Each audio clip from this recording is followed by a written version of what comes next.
সকালের দিকে বাজারটা করতো, তো তোমাদের দাদাভাই যেহেতু আবার মন্দিরে গিয়েছিল সকালবেলায় আর সময়টা হয়নি, তো তাই জন্য দেখো দুপুরে খেতে আসার সময় আবার কিন্তু বাজার নিয়ে চলে আসলো। তো এখানে কী কী নিয়ে আসলো দেখো, এখানে নিয়ে আসলো মাশরুম, তো মাশরুমটা বলতে পারো অনেক দিন বাদে আমাদের ঘরে আসলো। আর নিয়ে আসলো লতিগুলো বেশ মোটা মোটা, এগুলো না মদন কচুর লতি।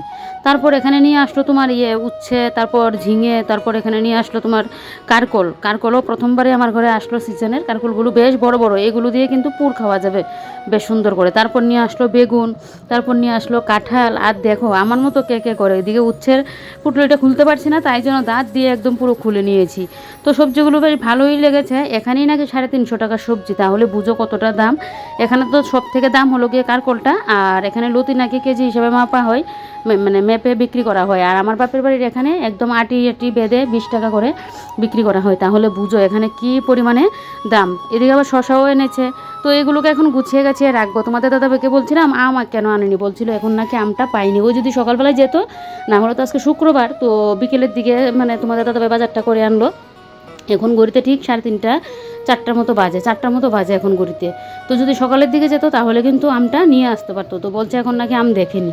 তো যাক, এগুলোকে এখন গুছিয়ে গাছিয়ে রাখবো। ব্লগের শুরুটা তো তোমরা শুক্রবারের বিকেলের সবজি বাজারটা দেখলে, তো আমি কিন্তু ব্লগটার কন্টিনিউ করিনি, মানে বাজারগুলো তোমাদের সাথে দেখিয়ে আবার কিন্তু নেক্সট দিন চলে আসলাম। হ্যালো এভরিওয়ান, গুড মর্নিং, কেমন আছো তোমরা সবাই? আশা করছি তোমরা সবাই খুব ভালো আছো, যেই যেখানে আছো সেটুকু পাই সুস্থ আছো। আজ হলো শনিবারের সকাল সকাল কিন্তু ঘুম থেকে উঠেই ব্লগ শুরু করে দিয়েছি। আর এতক্ষণ আগে যে দেখলে বাজারগুলো, এগুলো কিন্তু শুক্রবারের দুপুরের বাজার তোমাদেরকে দেখিয়েছিলাম। তো সকালবেলায় উঠেই এদিকে দেখো, আগে বিস্কিটটা কোটোর মধ্যে তুলে রাখছি, কারণ কালকে এইটা এনেছিল, তো বিস্কিটটা আমার রাখা হয়নি রাত্রিবেলায়, ওই এনেই একদম মিগের মধ্যে রেখে দিয়েছিলাম রেখে, যে সকালবেলার দিকে এটাকে ভরে রাখবো। আর এদিকে চাও হয়ে গেছে, এবারে চলো সকালে চা টিফিনটা করি। আর কালকে রাত্রিবেলার আবার ওই থালা বাসনও পরে আছে, অন্যদিন বেশি বাসন থাকে তখন দেখবে ধুয়ে নিই, আর শুধু 2টা থালা পরে আছে, এগুলি আমি ফেলে রেখে দিয়েছি। যাক, কিছু হবে না, সকালবেলায় এখন অন্য বাসনপত্র তো পড়বেই, একসাথে ধুয়ে নেব।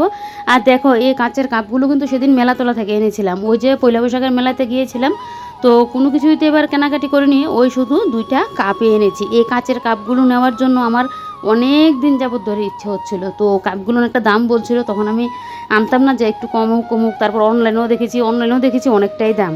তো সেদিন তোমাদের দাদাভাই বলছে 2টা নিয়ে নাও, বেশি না নাও, 2টাই নিয়ে নাও, তোমার যেহেতু এত শখ হচ্ছে, তাই জন্য কিন্তু 2টা কাপ নিয়ে নিয়েছি। আর কালকে রাত্রিবেলায় সবজিটা কেটে রেখে দিয়েছিলাম, ওই যে শুক্রবারের বাজারে এনেছিল, তো আজকে রান্না করব বলে কাল রাত্রিবেলায় আমি লতি আর উচ্ছেটা কেটে রেখে দিয়েছিলাম।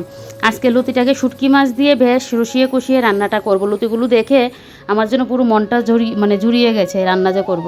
তো এদিকে দেখো, এবারে আমি এখন বেগুন কেটে নিচ্ছি, লতির সাথে বেগুনটাও দেবো, আর উচ্ছের সাথে আজকে আলু দেবো, যেহেতু লতির সাথে বেগুনটা দেবো, উচ্ছের সাথে আমি কিন্তু আর বেগুনটা দেবো না।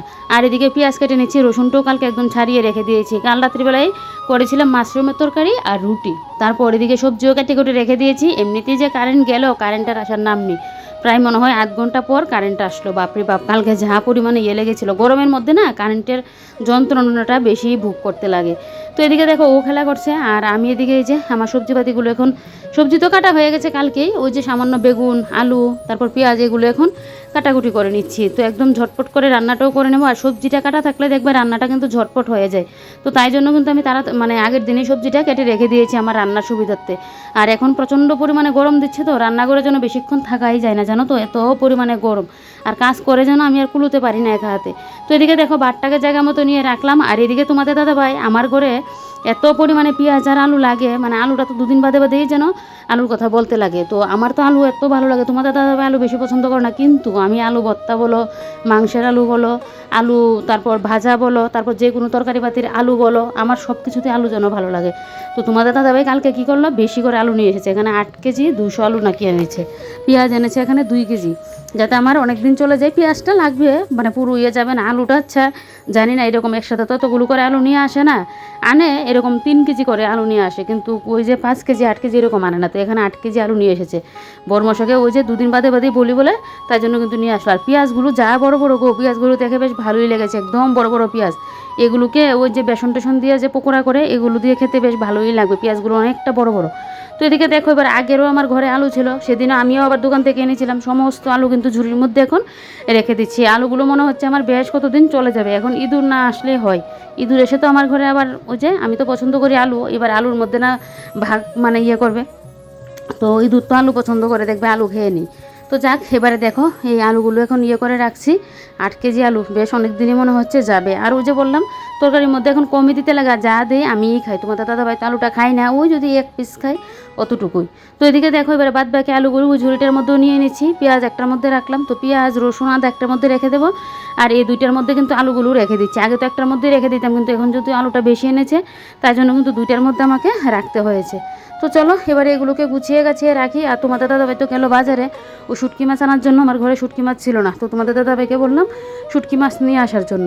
তো ও সকাল সকালে চাটা খেয়ে কিন্তু বেরিয়ে পড়েছে শুটকি মাছটা আনার জন্য। আর পেঁয়াজগুলো দেখো কি ভালো লাগছে না দেখতে, বেশ বড় বড়। এদিকে এগুলো গুছিয়ে নিতে নিতে এদিকে তোমাদের দাদাভাইও চলে আসলো। আর এদিকে দেখি বলেছিলাম শুটকি মাছ আনার কথা, ও আবার কী নিয়ে আসলো। তো এখানে শুটকি মাছ আনলো, তোমাদেরকে দাঁড়ো প্যাকেটটা খুলে দেখাই, এইভাবে দেখাতে পারবো না। এখানে বক ফুল নিয়ে আসলো, তারপর এখানে দেখো পুঁটি শুটকি নিয়ে আসলো, লটি শুটকি মাছ নিয়ে আসলো, তারপর তেলাই শুটকি নিয়ে আসলো। এই শুটকিগুলো কিন্তু বেশ আমার কতদিন চলে যাবে। আর এদিকে এই যে বক ফুল নিয়ে আসলো, তো বক ফুলগুলোকে এবারে খুলে খুলে রাখছি একটাই কারণে, কারণ বক ফুল দেখবে পোকা হয়ে যায়। এমনিতে বক ফুলের ভিতরে কিন্তু ছোটো ছোটো পোকা থাকে, আর গড়ে থাকলে তো আরও পোকা হয়ে যায়। তো মাঝখানের এই আটিটা যদি ফেলে দিতে পারো না, তাহলে কিন্তু বক ফুল গড়ে থাকলেও নষ্ট হবে না। তো তাই জন্য বক ফুলের প্যাকেটটা তো আমি ধুয়ে নিলাম। আর এদিকে বক ফুলগুলোকে আমি ওই মাঝখানের আটিটা ফেলে দিচ্ছি, যাতে বক ফুলগুলো নষ্ট না হয়। আমার তো বক ফুলের পকোড়া খেতে বেশ ভালো লাগে। আমার বড় কিন্তু বক ফুলের ইয়েটা খেতে খুব পছন্দ করে। তো তাই জন্য যাতে নষ্ট না হয় তাই জন্য কিন্তু ইয়ে করে রাখছি, একদিকে কাজের পাহাড়, তারপরেও বসে বসে এই কাজগুলো করেই রাখছি, ওই যে না হলে নষ্ট হয়ে যাবে তাই জন্য। দুইটার মধ্যে আবার পোকাও কিন্তু পেয়ে গেছি। তো এগুলো পোকার সাইডের যে পাতাটা ওইটা ফেলে দিয়ে তারপর কিন্তু আমি পাতাটা নিয়ে নিয়েছি। এই যে দেখো এটা একদম ইয়ের সময় ফেলে দিয়েছি। এই যে এখানে মনে হয় 10 টাকার বক ফুল হবে, কারণ 10 টাকার বক ফুল দেখে মনে হচ্ছে এরকম 7-8টা দিয়েছে। 20 টাকার হলে এরকম ইয়েটা দিত। দেখো এখানে যে ইয়েটা দেখাচ্ছি, পোকাটা তোমাদের দাদাভাইকে দেখাচ্ছিলাম যে পোকা যে মাঝখানে থাকে। আর এদিকে নিয়ে এসেছে আমার পছন্দের আম, কালকে তো আমের কথা বলেছিলাম, আর নিয়ে এসেছে লেবু। তো এবারে দেখি একটুখানি আম ভর্তা বানিয়ে খেতে পারি কিনা, আজকে জানি না সম্ভব হবে কিনা। যদি সম্ভব হয় তাহলে তো খাবোই। তো চলো এগুলো বক ফুলগুলো এখন এটার মধ্যে তুলে নিয়ে এবারে বক ফুলগুলোকে জায়গা মতো রাখলাম। এদিকে রান্না করতে গিয়ে আরেক সমস্যা, এদিকে দেখে আমার গ্যাস শেষ হয়ে গেলো। ভাগ্যিস গ্যাসটা ঘরে আছে, না হলে যে এখন কী ভোগান্তি না ভুগতে হতো। কারণ ওই যে আমার তো মানে রান্না করার আবার সুবিধা নেই। হ্যাঁ, বিশেষ করে হলো কি আমার ইন্ডাকশান আছে, এয়ার ফ্রায়ার আছে। ইন্ডাকশানে রান্না করতে গেলে তো বাসন লাগে বলো, তো সব বাসন তো আর আমার নেই। তাই তো তোমাদের দাদাভাই গ্যাসটা লাগিয়ে দিচ্ছে। সকাল থেকে যেন কাজ করে আর শেষ করতে পারছি না। এদিকে রান্না বসিয়েছি, শুধু ভাজাভুজিগুলো করলাম। আর উচ্ছে বাজারে আর একটুখানি হলেই নামিয়ে নিতে পারতাম। একটা রান্নাবান্নাও হয়নি, শুধু ওই আলু ভাজি বেগুন ভাজি এগুলো করে নামিয়েছি। এমনিতেই গ্যাস শেষ হয়ে গেছে, আর গ্যাস শেষ হলে তো এখন যা ভয়ের কারণ। তো যাক, একটু স্বস্তির নিঃশ্বাস কি, আগে একটা গ্যাস এনে ঘরে রাখা হয়েছিল, তাই জন্য স্বস্তির নিঃশ্বাস ফেলছি। না হলে যে কীভাবে কী রান্নাবান্না হতো। যদিও আমার ইন্ডাকশান ওভেন আছে, এয়ার ফ্রায়ার আছে, কিন্তু সব মানে রান্নাবান্না তো আর ইন্ডাকশানে করা যায় না। আবার বাসনকুসনও লাগে, আর আমি যেহেতু সবসময় রান্না করি না, তাই জন্য আমার বাসনকুসনও নেই ইন্ডাকশানের জন্য। সবসময় যেহেতু গ্যাসেই করি, আর এখন তো গ্যাস নিয়ে যা সমস্যা বাপরে বাপ। তো আজকে গিয়ে গ্যাস শেষ হয়ে গেল, তো এখন আবার আরেকটা লাগিয়ে দিচ্ছে তোমাদের দাদাভাই। এটা একটু তেল দিলে ভালো আসলো, এটা অনেকের জানি টাইট হয়ে যায়। প্রায় বিছানা তোলা হয়নি, তো তোমাদের দাদাভাই গিয়েছিল বাজারে, তো বাজার থেকে আসলো। আর আমি ভেবেছিলাম কি তোমাদের দাদাভাই যেহেতু বাজারে গেলো, ভাত নামিয়ে নিয়েছি, উচ্ছে ভাজিটা বসিয়ে গিয়ে আমি বিছানাটা তুলবো। কি আর বিছানা তুলবো, কাজই যেন করে শেষ করতে পারছি না। আর গরমে একটুখানি কাজ করলেই না পুরো যেন হাঁপিয়ে যায়। দেখো আমার মুখ চোখের কি অবস্থা, আর যেন শরীর খালি চুলকাচ্ছে এরকম অবস্থা। কতক্ষণে মানে রান্নাবান্না শেষ করে আমি ওই ঘরে যাব, এত পরিমাণে ইয়ে লাগছে। এখনও তো পুরোপুরি সেই লেভেলের গরম দেয়নি, তারপর ওই রকম অবস্থা। এই জায়গাটার মধ্যে যেন দাঁড়ানো যাচ্ছে না। গ্যাসে রান্নাবান্না করলেও তারপরও দেখবে গ্যাসেরও কিন্তু একটা গরম একটা ভাব থাকে, কিন্তু মানে নাজেহাল অবস্থা হয়ে যাচ্ছে গরমে। রান্নাবান্না তো করতেই হবে, নাহলে খাবো কি বলো। তো এখন গ্যাসটা লাগানো হয়ে যাক, তারপর তো আর কি, এদিকে রান্নাটা শেষ করে নিতে পারলেই বেশ। অন্য কোনো কাজ কিছুই করা হয়নি, শুধু ওই আলু পেঁয়াজগুলো কালকে এনেছিল ওইগুলোই গুছিয়ে রাখলাম। এদিকে কালকে কয়েকটা ব্যাগ ট্যাগ বের করলাম, ভেবেছিলাম সকালবেলা ধুয়ে দেবো, এগুলো এখন মনে হলো এখনই এগুলোকে এখন মিশিংয়ে দেবো। ছিলাম হাতে কেচে দেবো, কিন্তু এখানে আরও 2-3টা জিনিস আছে, তো ভাবলাম তাহলে মিশিংয়ে দিয়ে দিই, হাতে আর কাচবো না। আর রান্না বসিয়ে ওই বাসনকুসনগুলো ধুয়েছি, অতটুকুই বাসনকুসন ধোয়া আমার হয়ে গেছে। এখন শুধু রান্না করার পর কড়াইগুলো ধোবো।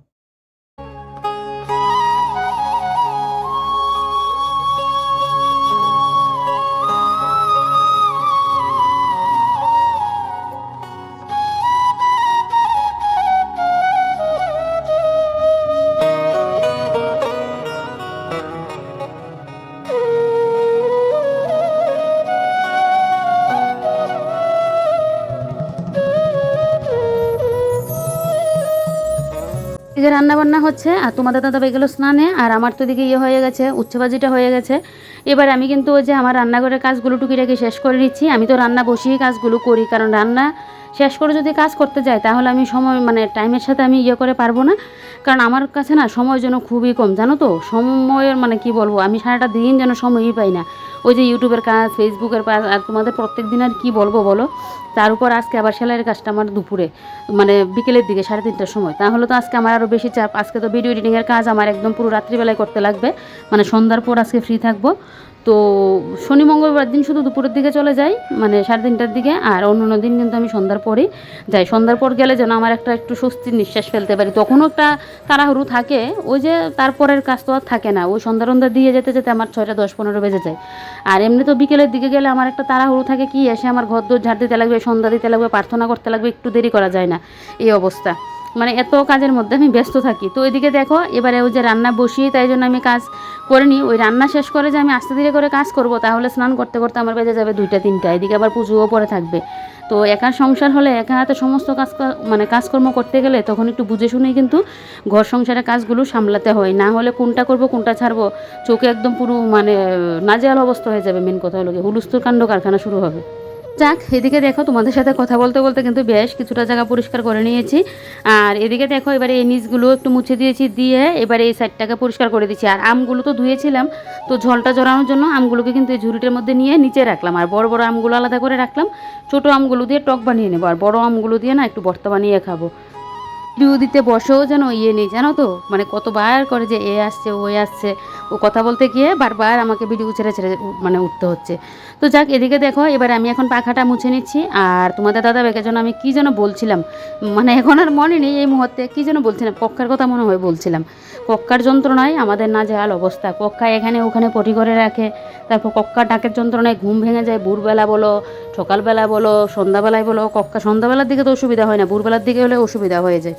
তো যাক, নাজেহাল অবস্থা কক্কার জন্য। আর এদিকে দেখো তোমাদের দাদাভাইয়ের জন্য ভাতটা বেড়ে নিলাম। আর তোমাদের দাদাভাই নিচে বসে খেয়েছিল, ওর নাকি প্রচণ্ড গরম লাগছে, তার উপর ভাতটাও গরম গরম, তাই বলছিল নিচে খাবারটা দেওয়ার জন্য। তো আমি নিচটা এবার মুছে নিয়েছি, তোমাদের দাদাভাই চলে গেল দোকানে।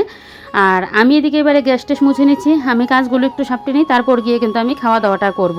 আর এই নাইটিটা পরে আমি যেন একটু শান্তি পাচ্ছি। নাইটিটা খুবই হালকা, এই হালকা নাইটিগুলোই কিন্তু গরমে পরার জন্য ভালো। আমি না বেশি ভারী নাইটি এই গরমের মধ্যে পরতেই পারি না, কী যেন শরীরের মধ্যে যেন আমি বাইরে নাইটি, তারপর এলান কাটের যে নাইটিগুলো হয় অনেকে দেখে কী সুন্দর পরে, কিন্তু আমি পরতেই পারি না। পরলেই দেখবে আমার ঘাট টোট দিয়ে একদম পুরো গামাচি ফুটে যাবে, আমি পরে রাখতেই পারি না, এতটা আমার কষ্ট হয় জানো তো। তো তার জন্য আমার এরকম হাত কাটা ওলা নাইটি কিন্তু পরতে লাগে, তাও আবার বাইরে নাইটিগুলো পরতে পারি না। এরকম হালকা পাতলা হলে বেশ সুবিধা হয়। নাইটিটা মানে পাতলা, কিন্তু আমার মানে শান্তি যেন আমি পাচ্ছি এই নাইটিগুলো পরে গরমের মধ্যে। এরকম নাইটিগুলো বেশ ভালো। আর এই নাইটিগুলো কিন্তু 150 টাকা করে নিই। ওই আগরতলা যখন যাই তখন এরকম আমি না 150 টাকার নাইটিগুলো 3-4টা নিয়ে আসি, তাহলে আমার পুরো গরম একদম চলে যায় এই নাইটিগুলো দিয়ে। আর এদিকে দেখো কয়েকটা আম কেটে নিয়েছি, যে আমগুলো ভর্তা খাবো।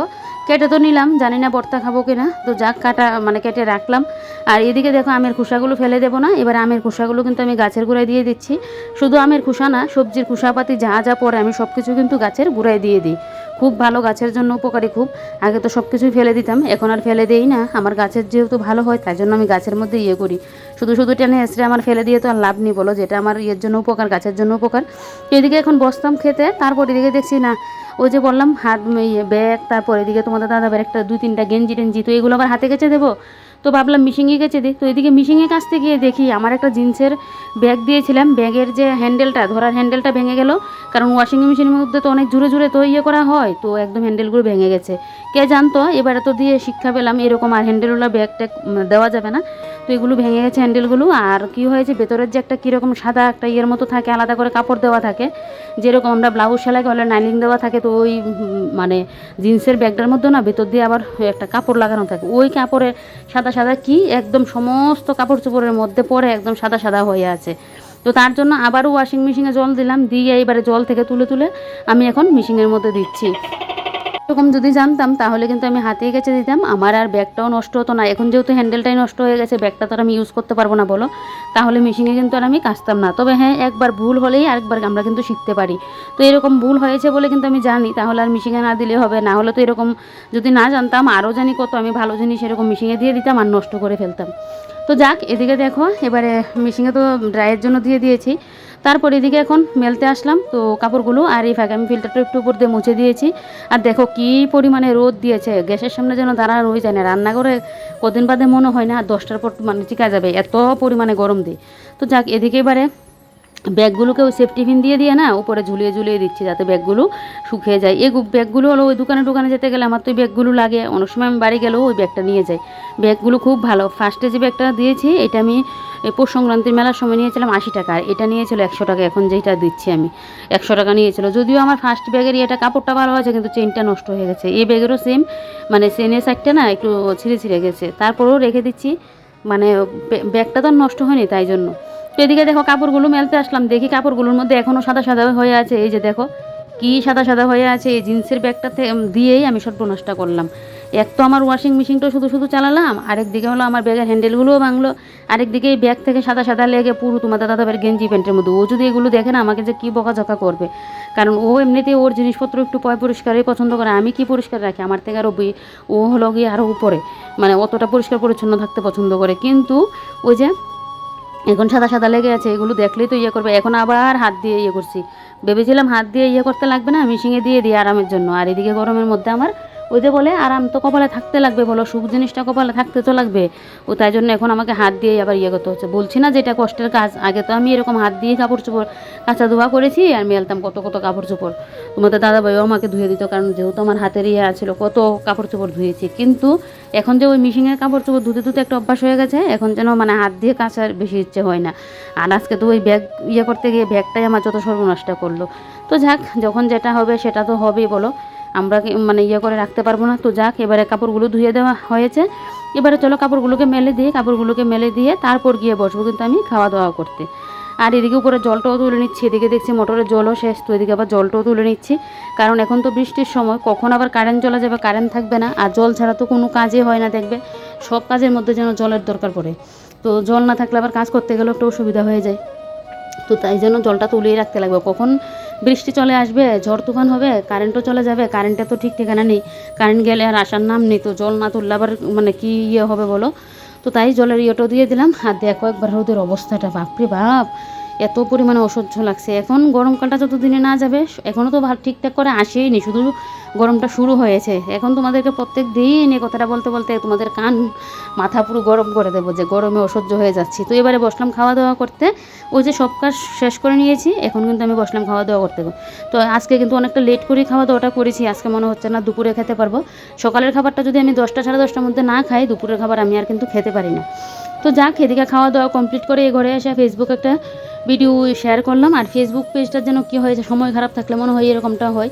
ইউটিউব তো একদম কচ্ছপের গতিতে চলছে, আস্তে ধীরে করে চলছে।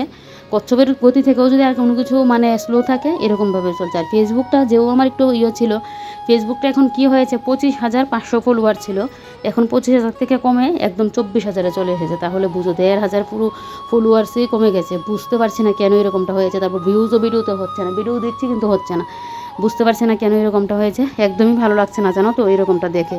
যারা তো কষ্ট করে কাজ করে তারপর যদি মানে দেখি এরকম হয়েছে, তাহলে বুঝো মনটা কীরকম লাগে। ঘড়িতে বাজে 12টা 20। তো রান্নাঘরের কাজ তো আর আগে শেষ, খাওয়া দাওয়া কমপ্লিট করে এ ঘরে আসলাম, তারপর বাড়িতে একটু কথা বলেছিলাম। আর এদিকে এ ঘরে আজকে তেমন কাজ নেই, টুকিটাকি 1-2টা কাজ ছিল, এগুলো করলাম। এখন ঘরটা চার দিয়ে সোজা চলে যাবো স্নানে, কারণ আজকে আমার সেলাইয়ের কাজটা হলো গিয়ে বিকেলে। তো তাই জন্য আমার তাড়াহুড়ো করে কাজগুলো করতে হচ্ছে। আজকে তো আর ভিডিও এডিটিংয়ের কাজ আমি বিকেলের দিকে করতে পারবো না, সন্ধ্যাবেলায় এসে করতে লাগবে। তো তাই জন্য একটু তাড়াহুড়ো করেই কাজগুলো সারছি, কারণ আমার 3টার মধ্যে সব কিছু ইয়ে করতে লাগবে। যদিও অনেকটা আগে হয়ে যাবে, এখন তো 12টা 20 বাজে, আমার স্নানে যেতে যেতে প্রায় 1:15 হয়ে যাবে, কারণ ঘরটর ঝাড় দেবো, তারপর যাবো স্নানে। তো এখানে একটু সময় লাগবে, তার আগে মানি প্ল্যান্ট গাছের জলগুলো একটু চেঞ্জ করে দিতে লাগবে। তো এখন আর তেমন ভিডিও করবো না, ঘরটর ঝাড় দিয়ে আমি স্নান করে এসে আবার তোমাদের সাথে দেখা করবো। তো চলো, হ্যাঁ, পরে দেখা হচ্ছে আবার। মানি প্ল্যান্ট গাছের জলটাও চেঞ্জ করে দিচ্ছি, কারণ আমি না সপ্তাহে এরকম 2-3 দিন করে কিন্তু জলটা চেঞ্জ করে দিই। আমার মনে হয় জলটা কী হয় বলো তো, দেখো গাছও মানে কী পরিমাণ যে জলটা নেই, এরকম জল দিয়ে রাখলাম তো দেখবে কতদিন বাদে জলগুলো পুরো শুকিয়ে যায়। তো আমি কদিন বাদেই না জলটা চেঞ্জ করে দিই। আর প্রচণ্ড গরম, তাই জন্য পাতাগুলোও ভালো করে একদম ধুয়ে দিয়েছে। সবুজ পাতা দেখতে বেশ ভালোই লাগে। আর আমি তো ঘর সাজাতে পছন্দ করি, আর আমার শখের গাছ হলো গিয়ে মানি প্ল্যান্ট। তো মানি প্ল্যান্ট কিছুটা জলের মধ্যেও রাখলাম, দেখি মাটিরটা ভালো গ্রো হয় না জলেরটা গ্রো হয়, তবে আমার মনে হয় মাটিরটাই ভালো গ্রোটা হয়। মানে বাইরে যে গাছটা রাখবে সেই গাছটা দেখবে সুন্দর করে গ্রো হয়। তো যাক, এদিকে এবারে মানি প্ল্যান্টগুলোকে জায়গা মতো রেখে স্নান টান করে চলে আসলাম। এবার এখন পুজোটা দিয়ে নেব। তো কিশমিশটা তোমাদের দাদাভাই কালকে এনেছিল, তো এবারে কিশমিশটা কোটোর মধ্যে রাখছি। এখন নাকি কিশমিশেরও খুব দাম বেড়ে গেল। আমি তো সবসময় কিশমিশ দিয়ে পুজোটা দিই, আমি অনুকূলটা দিয়ে দিতে চাই না, কেন বলো তো পিঁপড়ে চলে আসে, তো আমার ভালো লাগে না। আর প্রসাদ দিয়ে আমি প্রসাদ ফেলেই দিই, তো প্রসাদ দিয়ে যদি পুজোতে ফেলেই দিতে হয় তো সেই প্রসাদ দিয়ে তো লাভ নেই বলো। অনুকূলটা যেহেতু মিষ্টি আমি খেতে পারি না, তো তাই জন্য আমি কিশমিশ দিয়ে সবসময় করি। এখন তোমরা বলবে যে কিশমিশ তাহলে তোমার পছন্দের জন্য তুমি কিশমিশ খাও বলে ঠাকুরকে দিচ্ছ। না না, আমার কিন্তু কিশমিশও কিন্তু মিষ্টি, কিশমিশও আমি খেতে পারি না, তারপরেও কিশমিশটা হলে আমি খেতে পারি। কিশমিশটা আমি ফেলে দিই না, কিন্তু নকুল তো খেতেই পারি না। এদিকে পুজো দিতে এসে দেখি কলসের মধ্যে একটা আরশোলা এসে মরে পড়ে আছে, তাহলে বুঝো কীরকমটা লাগে। তো এদিকে পুজো টুজো দিলাম, পুজো টুজো দিয়ে এবারে আমার শাশুড়ির ঠাকুর ঘর থেকে জল এনে পুজো দিলাম। আর এই জল ফেলে দিয়ে এবারে কলস টলস যা আছে সব কিছু মেজে বসে রাখছি। একে তো গরম, তার উপর যদি কাজের পাহাড় এরকম তোমার উপরে এসে পড়ে তাহলে বলো কীরকমটা লাগে। কলসের মধ্যে কতগুলো জলও ছিল, কিন্তু ওই যে আরশোলা এসে কখন মরে মানে ঢুকে পড়ে মরে আছে, তো সেটা তো জলটা তো ফেলতেই লাগবে বলো। তো তাই জন্য পুরো কলসটাকে ভালো করে একদম ধুয়ে টুয়ে নিচ্ছি, যাতে কালকে কলসের মধ্যে জলটা এনে রাখা যায়। আর আমি তো একদম এক সপ্তাহের জন্য জলটা তুলে রেখে দিই, তোমরা জানোই এটা। তো এদিকে দেখো এবারে বাসন কুসনগুলোকে মেজে ঘষে নিয়ে এবারে বাইরে নিয়ে রাখি। আর ওই যে ব্যাগপত্র রোদে দিয়েছিলাম এগুলো শুকিয়ে গেছে, এগুলোকে ঘরে এনে রাখি। এখন মনে হয় ঘড়িতে প্রায় 1:30টার মতো বাজে। আজকে গরমে কাজে সংসারের কাজের চাপে পুরো নাজেহাল অবস্থা আমার, জানো তো। এখন বডিটাকে আমি বিছানায় ফেলতে পারলে হয়, বিছানা তো শুতে পারবো না, ওই নিচে মানে শুয়ে থাকতে লাগবে ফ্লোরের মধ্যে। তো যাই হোক, চলো আজকের ব্লগটা এখানেই শেষ করি। তোমরা সবাই ভালো থেকো, সুস্থ থেকো, সাবধানে থেকো, আর বেশি বেশি করে জল খেও। আমাদের এখানে তো প্রচণ্ড পরিমাণে গরম দিয়েছে, তোমাদের এখানকার অবস্থাটা কি সেটাও একটু বলে যেও, মানে কমেন্টে এসে বলবে যে তোমাদের এখানে গরমটা কীরকম পড়েছে। আমাদের এখানে তো প্রচণ্ড পরিমাণে পড়েছে। তো সবাইকে একটা কথাই বলবো, জলটা একটু বেশি বেশি করে কিন্তু খেও। আমি তোমাদেরকে জ্ঞান দিচ্ছি, আমি নিজেই কিন্তু জলটা ঠিকঠাক করে খাই না। তো চলো, কালকে আবার নতুন ব্লগে দেখা হচ্ছে। Bye bye.